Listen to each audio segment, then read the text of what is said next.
the origin of laws. Now, I can say very much about the origin of laws, and I realize that there are many interacting variables that shape the laws, but I'm going to compress it into the essence of the establishment of laws. It appears that years ago,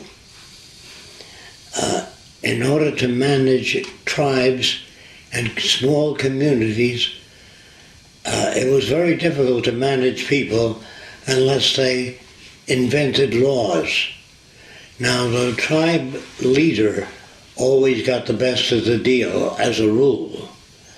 And in order to assure that be perpetuated, laws were invented. Laws originate only because of scarcity. If you have difficulty making that connection, imagine fruit growing all over the world on every tree.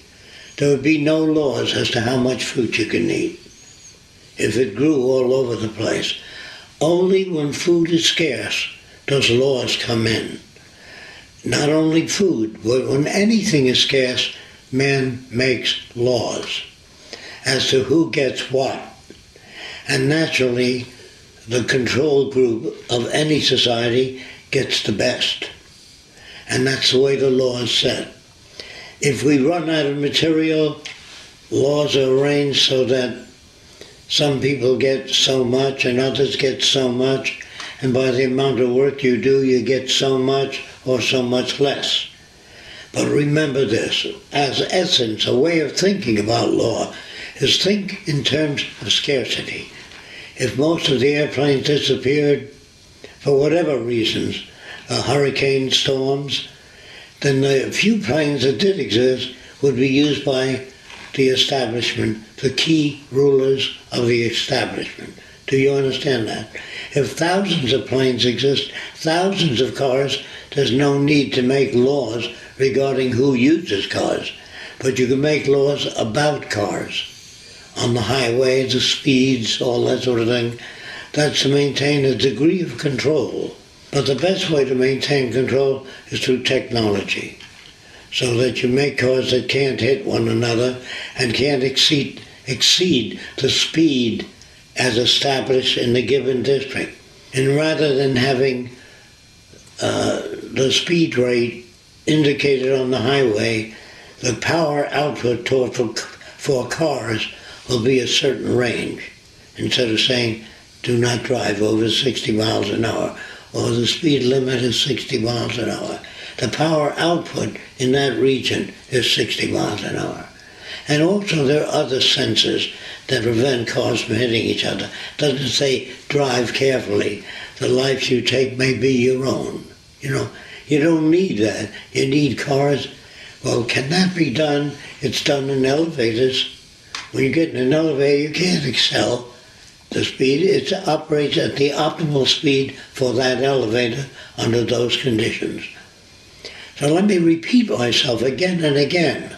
I can say a lot about law, but all laws are based upon availability of goods and services, or scarcity.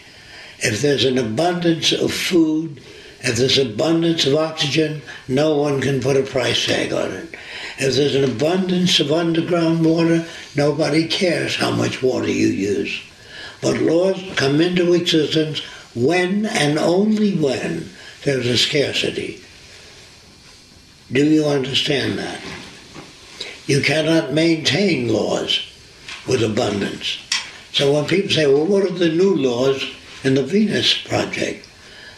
Well, to the degree that we can solve problems, produce an abundance, there's hardly any need for laws. If we can raise children to behave in the most appropriate way under those conditions, you don't need laws. If the sun shines every day, I know that in Sweden, which the sun doesn't shine every day, it's not out every day. When the sun comes out, everybody comes out in the street and sits with their face toward the sun because it's scarce. So if you still have difficulty with that, the price of a house is based on the amount of energy or people employed and the materials used to construct that house. If the materials were just abundant all over the place, there wouldn't be much material cost for the house. And the rarer the materials, the higher the cost. Gold is expensive, remember, only because it's rare and it doesn't rot or rust or disintegrate. I said this before, I'll say it again so you'll understand. If it rained gold for 3 days, people would collect it, fill all their drawers, the attic, the cellar with gold. But if it continued to rain gold for months, they would sweep it out of the house. And there'd be no laws regarding how much gold you have. Do you understand that? That's the origin of laws. It has nothing to do with decency and ethics. It has to do with distribution of scarce resources. So if you ask me, will there be laws? There's no laws regarding the amount of breaths you take. There are laws against smoking in a submarine if it's trapped on the bottom of the sea and can't operate. If you light a cigar at that time, the whole gang will come at you and say, no smoking, because of the conditions. You think man makes laws to make life better for people? No, it's to manage scarcity. So if we move toward the production of an abundance, the amount of laws will diminish, directly proportionate to how much we eliminate scarcity. People think man makes laws so that life will be better for people. Not necessarily. Sometimes it's better for the control group or the selected few rather than the majority. The majority of people were not allowed to vote if they didn't own property in the old days. Only people that owned property. Women were recently given the right to vote. But what does that really mean? It means that the values they vote for have been pre-existing. The values that you give people about who to vote for are pre-existing. People don't know who to vote for or what to vote for. They vote for a person that looks like he might make a good president. But they don't know that. They have no way of knowing those things, so they vote. And it seems like it's democratic and lawful and correct, but it is not. I would say that Hitler never led Germany into the Nazi culture. I would say the Germans were preconditioned to accept those values. Otherwise, if he got up and spoke about things like he spoke about in Sweden, he'd never make it. Because the Swedish people are conditioned differently. And what they would vote for is different. All of the ideas are based on scarcity. Just how much freedom you have. If building materials for aircraft are abundantly available all over the world, the price of aircraft would be lower. And if it was rare, only dignitaries will fly. I hope you understand that. Of course, I can go into all kinds of ramifications of law and order, but they're all based on scarcity. So if you wish to think about laws, think about scarcity and its effect upon laws. Maybe another example is what happened to love when people get a divorce. The wife might say, I want the house, the car, and the kids, and the bank account. So is love a constant? Of course not. Love depends on many situations. Where is the love when the wife says, I want the house, the car, and the kids? She doesn't say, I'd like to split it equally, or rarely does she say that. So what happened to love? Love is also a product of scarcity. Very few people have a life full of love. In fact, it's an ideal people hope for. Now, you can't really have love if you have to appeal to your husband to get a new car or a new dress or a new interior or furnishings. But if you have your own purchasing power, if you have purchasing power whereby you can access anything you want, you don't have to appeal to anybody anymore. So should we appeal to people? Of course not. In a free society, you shouldn't have to appeal to anybody. You shouldn't have to walk over to your husband and say, my car isn't operating well, I've had the same car for 5 years, honey. How about a new car? He says, well, let me think about it. That puts him down when he says that on your list. You say, when do you want the car? We'll go out this afternoon and get it. If he's loaded, he can do that easily. If he's not, he says, I'm unable to do that. She says, well, let me use your car. So I need it to get to work. In other words, you don't have limitless choice. So laws are made, again. What do you want to know about law? Relating to scarcity, like if you're in a vehicle today and you go 90 miles an hour, that's a different form of law and order of controlling somebody. Well, they don't know how to control the speed of cars, so they put up a sign. But if technically they can design cars to travel at the appropriate speed and ride a magnetic inlay in the highway or some other laser beam, then you wouldn't need any law. Do you feel we should work on, instead of working on something with sensors, work on the individual itself to why is it that they want to press on the gas pedal and go 95? No, we'll do the cars just like the elevators. We won't leave it up to we won't leave anything up to individuals that can hurt other people. Well, how about domestic relationships? If somebody isn't willing to share the loved one with somebody else and they get irritated, they become violent in the house. Well, children are brought up a certain way in schools in the future that will accommodate that problem. In other words, you can be brought up not to want to hurt anyone or to hate anyone that isn't of your religion or your viewpoint. But when you bring up kids in school and you show them there are many different ways of looking at the world and many different people have different interpretations. If they understand that, that's exactly what an anthropologist is supposed to do. He's supposed to find out the values of a different culture. So he writes in his book, in this land people do this, in this land they do that, and the kid understands that that culture invades the value system of people to make them conform to that culture, otherwise very difficult to manage. Then they design punishments to get you to conform to the law.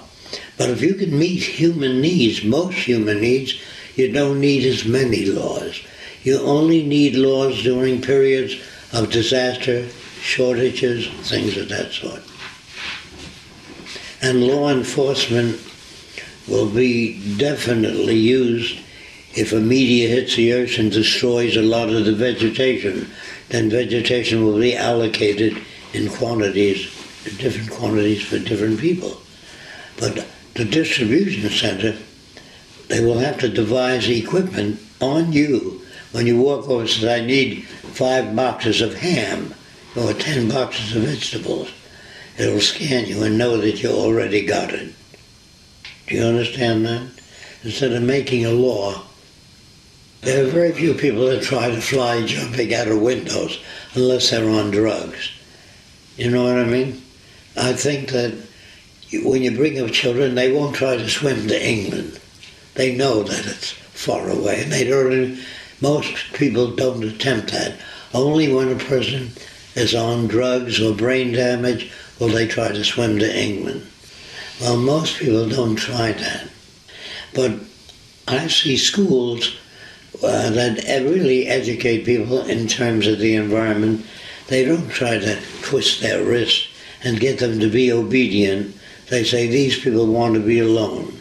But until they're educated to accept all people and judge each person on the basis of individual merit, which I think is very easy to inculcate in people, to judge them on the basis of individual merit. If only Swedes existed, there will be Swedes that find fault with other Swedes, depending on your orientation. And there are Jews that find fault with Jews.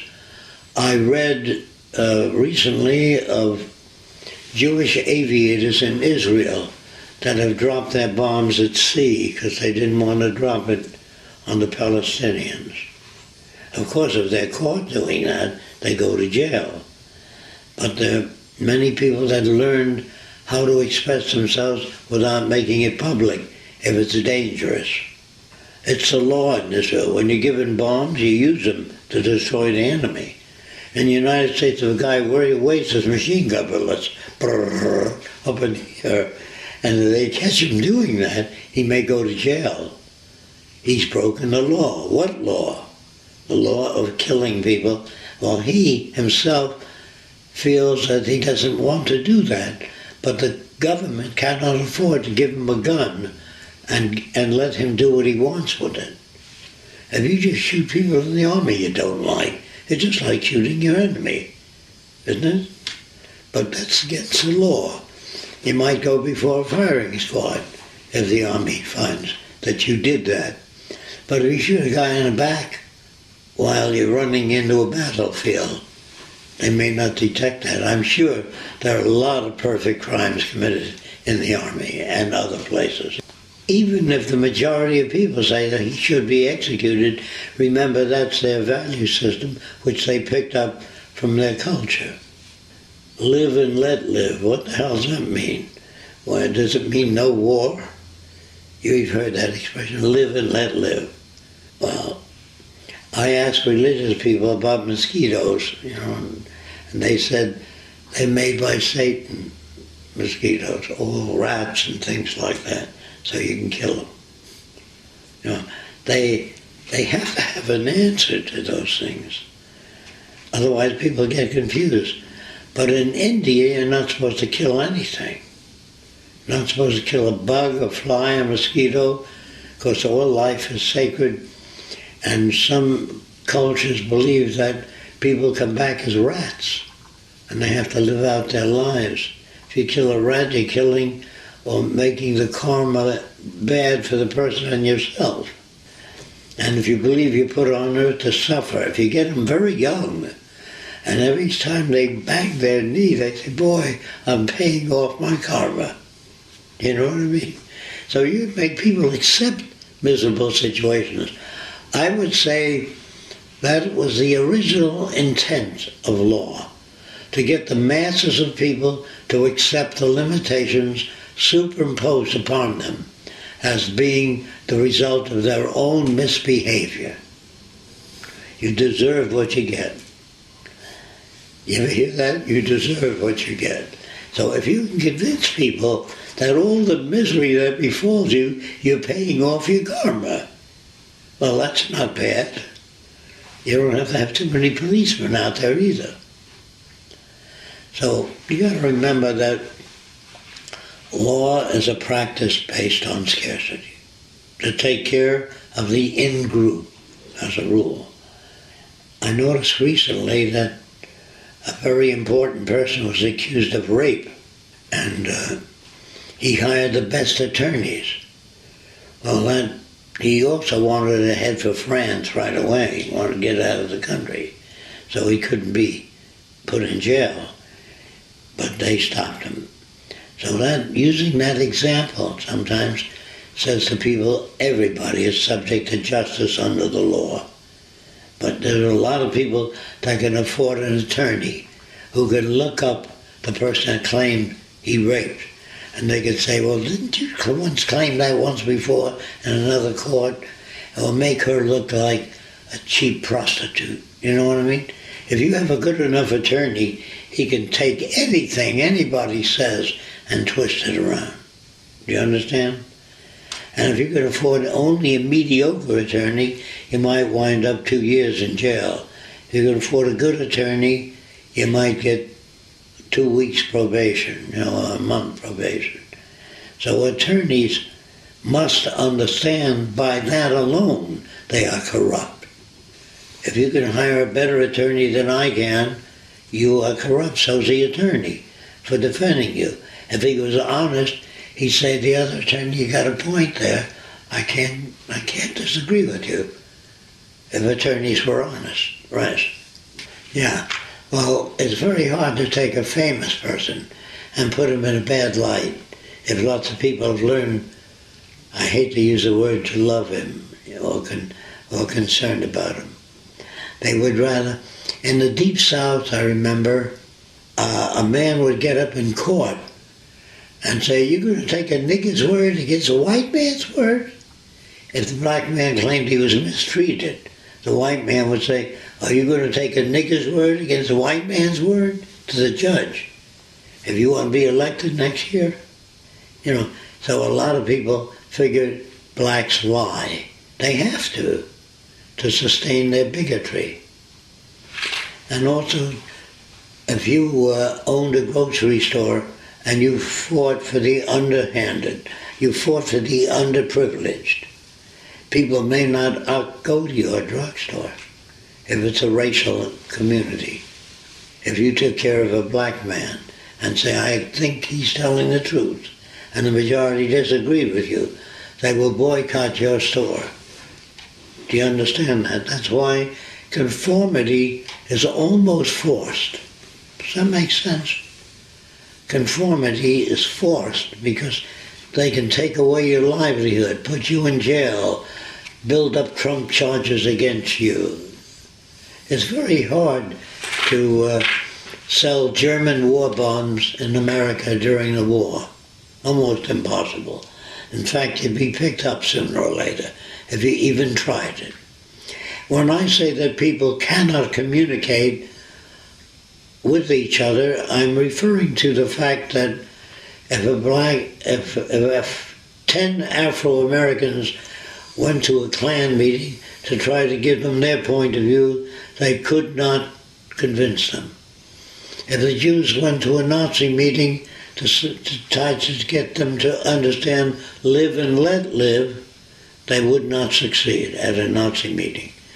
And no matter how well they use their language, it would not be understood in the same way. That's why I keep saying language is subject to interpretation and has a lot to do with your background and the prejudices built in. So it's very hard for man to be free. That would mean no environmental influence. Do you know anybody like that? I've never met a person that wasn't influenced. They wouldn't even be able to speak if they had no influence. They said, me don't understand language, that's all. They'd say in any language, me don't understand. But to have convictions or a set of values mean you come from a given culture or a subculture, or you've been influenced by a few people. Now, books that were written, I'm using old language, ahead of their time, did not build a big following. Even if you wrote a book on evolution, it might be a bestseller amongst scientists, but not amongst the religious right. Do you understand? And if most people go to church, it could never be a bestseller. If you believe in doing the right thing, if you've got such a concept in your head as the right thing, I don't know what the right thing means. I think a very good example of that is, I don't know how much George Bernard Shaw really understood that, but in the film that he did, his son comes back from college. He says, now that you're a college graduate son, what do you want to do with your life? He says, I want to go into politics. He said, well, you don't have any experience in life. You just got out of school. He said, I know the difference between right and wrong. He said, you know that? The thing that baffled the philosophers all through the centuries? You know that? He said, yes, then you belong in politics. There is no right or wrong. They're just different laws different nations make. It's a law to feed Christians to lions. It's a law to put a guy in jail if he tries to steal food from a supermarket without paying for it. The law upholds the institutions. It has to. If it didn't, the institutions would collapse. So Are the laws made for human welfare, human betterment? Not necessarily. Some are, some aren't. When a person is put in jail, it should be the law that he's trained and given a profession whereby he can earn a living. Any person in jail should be given a profession. And when he passes a test to carry out that profession, he's then free. He's given a chance. But if he's just put in jail for 20 years, I wouldn't say that does anything but build resentment. Or he might say, I guess I'm just a natural-born criminal, if they convince him of that, which they do. In court of law, they do say, you're a criminal, you've been in jail ever since you were a kid, you've been in juvenile hall, then later on, you went back to juvenile hall, then you spent 3 years in state penitentiary, you're a goddamn incurable criminal. That's the decisions that people come to. To me, there are no criminals except the government would be criminal, and the military would be accused of being assassins. But I would send them back to school so they wouldn't want to kill anybody anymore. But I wouldn't kill them. That's a question somebody once put to me. If somebody murdered your daughter and cut her up into pieces, what would you do then? I would try to help them in whatever way I can, because I see them as being victims of culture. Now, I don't always go into all the detail that makes a person that way, but there are kids that beat up kids that don't agree with them, and so they put an end to that disagreement. Or if a person behaves differently than you do, he's kicked out of your club. But if you can't kick him out of your club or silence him, you might shoot him as an attempt to silence that person that makes it difficult. What do you think the book Confessions of an Economic Hitman is about? Silencing people that would attack our culture. That's what most assassinations are about. Silencing people that you disagree with. Are the assassins bad? I would say they're brought up with a different value system that upholds that person. If we uphold a certain person and put him in high political office and somebody shoots him, it means that they don't uphold that person, that they look at him differently than you do. Now your job is to turn him around, not kill him. But it's easier to kill him than to feed him for life in prison. It costs a lot of money to keep a high prison population. Anyway, I just wanted the first part of that. If you feel you can use anything, which I've said over again many times, if you feel you got a place for it, use it. Do you understand the origin of law? Or do you agree that scarcity is responsible for most laws? That's where I got that from the islands, where nobody cared how many coconuts you took off the tree. There were so many coconut trees that did not even concern themselves. And there's so many fish around here, and everybody catches fish. There's never been a scarcity of fish. I'm talking about years ago on certain islands. After the Bimini experiments, there weren't that many fish. Many anomalies and freaks in fish due to radioactive material. But the shortages of fish might be due to ocean pollution. So they make laws as to how many fish you can take on one outing. You know, they do have amounts of fish you can take, but people fish at night and they put fish in the hold and they don't always claim that they've only gotten 200 fish. You understand? Because if they're dishonest, they get more money. That's why dishonesty, in some instances, are perpetuated, because they get more reward. I think it was B.F. Skinner that emphasized, and Watson and Pavlov, if you give people reward for whatever they do, they will repeat it. If I put $50,000 in the bank, if you assassinate a certain guy, I don't want to know how you do it or when you do it, as long as you get it done. So you can pick him off while he's crossing the street, and you can hit him. You know, there's different ways of killing people. or you can pay a waiter to put this in the guy's drink. Give a waiter $1,000. Just put this in that cup of tea. It's very easy. And finally, if they find he was poisoned, where they drink the tea left, it's the waiter, and the waiter might say that that guy paid me to do it, and he's involved also. So there's so many different things you can do. But then there's they say there is no perfect crime. In every movie on crime, you're not allowed to let the criminal go free. Did you know that? When you make a movie, it must end justly. The guy has to be caught. But there are criminals that can't be caught. And there are people like the guy I described on Miami Beach, who owned a service station. And a guy drove in with a Rolls Royce. He said, my car isn't acting right. And he looked underneath it and just saw one loose wire. He says, it's a big job, it's going to take a week and a half. Because the guy had a Rolls Royce. The guy says, look, I need my car tomorrow. So I can put some special people on it, but it's going to cost you more. He said, do whatever you have to do, I need that car. I says, it was a big job, he's showing that one. He was telling me that story, the guy that owned the station, how smart he was.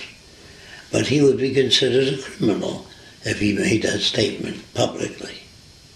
And there's no way to catch him. How do you catch a guy that tells your wife the carburetor needs to be re-cleaned and the valves need to be cleaned? Your wife doesn't know anything about a car. He says, do what you have to do. How much will it cost? He said, well, ordinarily it costs $600, but I'll make it $400 for you. He's still shafting you. Hey, Jeff, did you see that? I think it was 60 Minutes, an investigative report where they took hidden cameras and they went into automotive repair places and then they filmed them secretly. Each mechanic gave a different estimate, a different appraisal of what was wrong. Yeah. A different bill for each person. And they wouldn't even conduct the job. When you're insured, and the insurance company pays for your medical treatment, they put you through MRI, X-ray, everything they can to lap it up. So your bill is $3,000 for 1 day in the hospital. A day in the hospital is more than any hotel, you know.